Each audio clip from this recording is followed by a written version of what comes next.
चुड़ैल की शादी। देखिए जजमान, आपके लड़के की कुंडली में मंगल बड़ा ही अशुभ प्रभाव दे रहा है और साथ ही शनि की नीच दृष्टि वैवाहिक सुख को पूर्ण रूप से प्रभावित कर रही है। अब क्या बोलूं, ये कुंडली तो दुर्योगों से भरी पड़ी है। इस वक्त इसका विवाह ना ही करें तो बेहतर होगा। तभी राजू के पिताजी कहते हैं, ऐसा ना कहिए पंडित जी, बड़ी मुश्किल से रिश्ता आया है, वरना इस नालायक को कौन अपनी लड़की देने वाला है। अब बस आपका ही सहारा है, कोई तो उपाय निकालिए। फिर काफी सोच विचार करने के बाद पंडित जी एक उपाय निकालते हैं।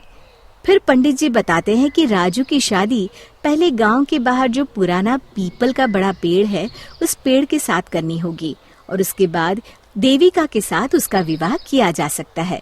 फिर राजू और देविका के परिवार वाले पहले राजू की शादी उस पीपल के पेड़ के साथ कर देते हैं और बाद में देविका के साथ।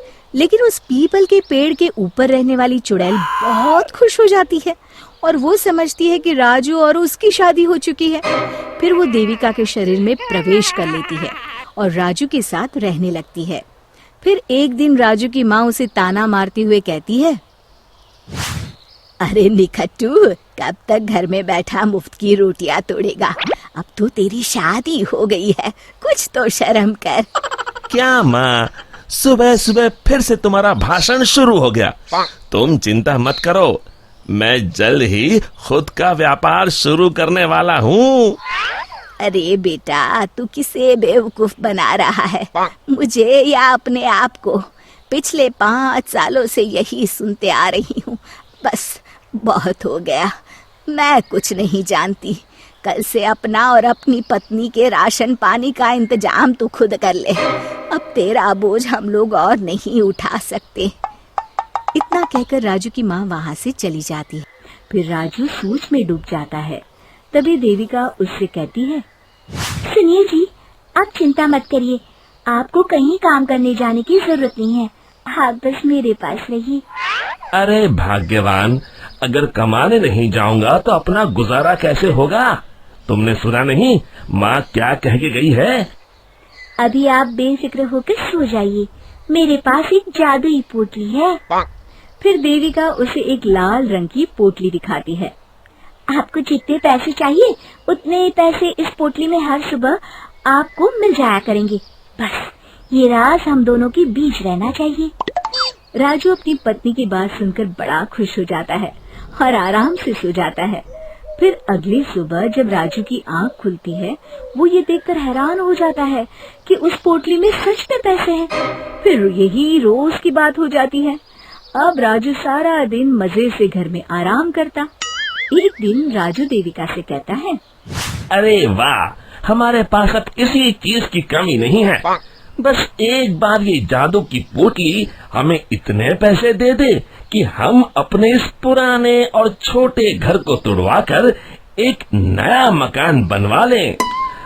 तभी देविका राजू से कहती है, आप चिंता मत करिए जी, मुझे पूरा यकीन है कल ये जादू की पोटली आपको इतने पैसे जरूर दे देगी कि आप एक नया मकान बनवा सके। फिर अगली सुबह जब राजू नींद से जागने पर देखता है कि वो जादुई पोटली बहुत सारे रुपयों से भरी है। अब तो राजू की खुशी का ठिकाना नहीं था। वो अपना नया घर बनवाने की तैयारी में जुट जाता है। फिर अगले दिन राजू गांव के सेठ धनीराम की दुकान पर घर बनाने के लिए लोहा और बजरी खरीदने पहुंच जाता है।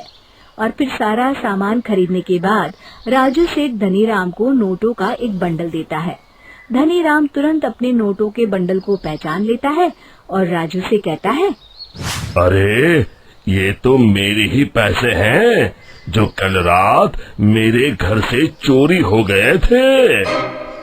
राजू धनीराम की चोरी वाली बात सुनकर हक्का बक्का रह जाता है। वाह भाई, तू तो कमाल का चोर निकला।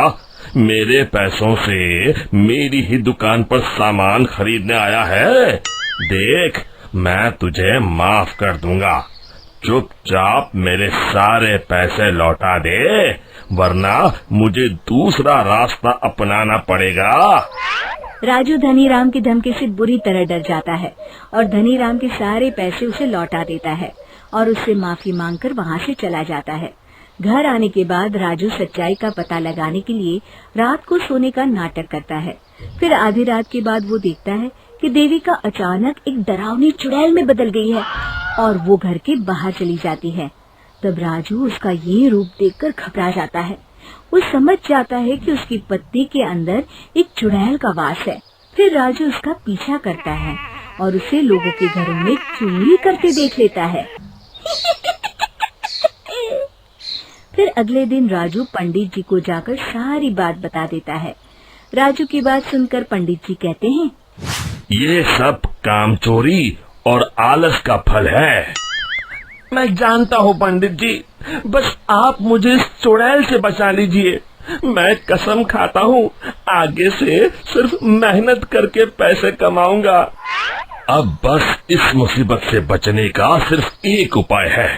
बस जैसा मैं कहता हूँ वैसा ही करो। तुम अभी जाकर वो पोटली मुझे लाकर दे दो।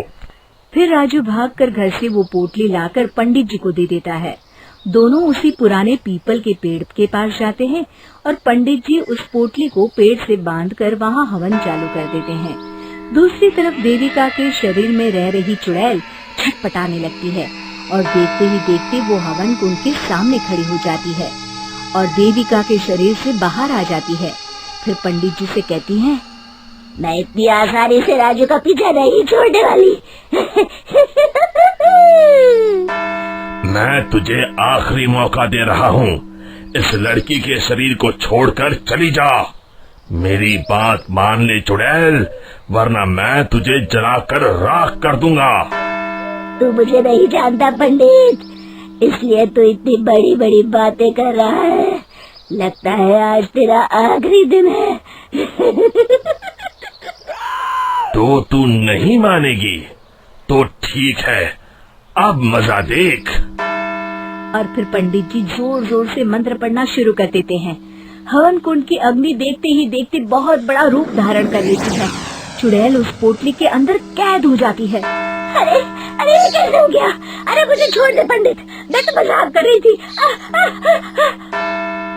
फिर पंडित जी उस पोटली को उठाकर हवन कुंड में डाल देते हैं।